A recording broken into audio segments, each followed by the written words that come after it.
Before the rugby debate even began, the reaction off the field had already crossed a line.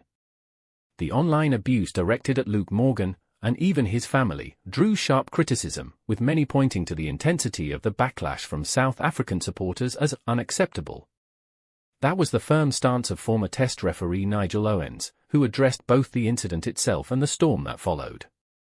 The controversy erupted during a clash between the Sharks and Ospreys, when Morgan dived onto Ethan Hooker after the latter had already grounded the ball for a try. Hooker suffered a dislocated shoulder, and while the TMO reviewed the moment, no further action was taken. Owens made it clear that, in his view, the officials got part of the decision wrong, but not all of it. Those incidents happen from time to time when a player seemingly needlessly comes in after a team scores and everything's lost, he explained. Breaking down the laws, Owens noted that players are allowed to attempt to stop a try on the goal line, even diving in during the act of scoring.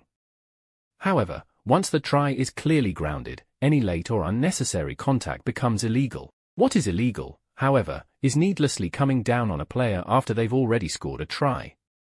That becomes foul play. On that basis, he believes Morgan should have been penalised, and possibly sin-binned.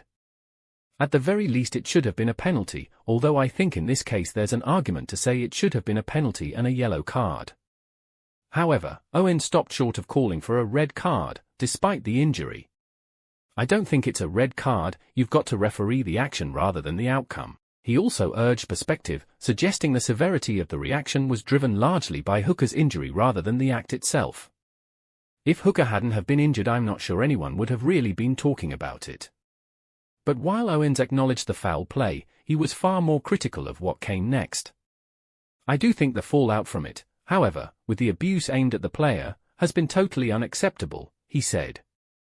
I don't think the player did that deliberately, but it was foul play, it should have really been dealt with on the field. In the end, Owens' message was balanced but firm. Yes, there was an offence, but the reaction went too far.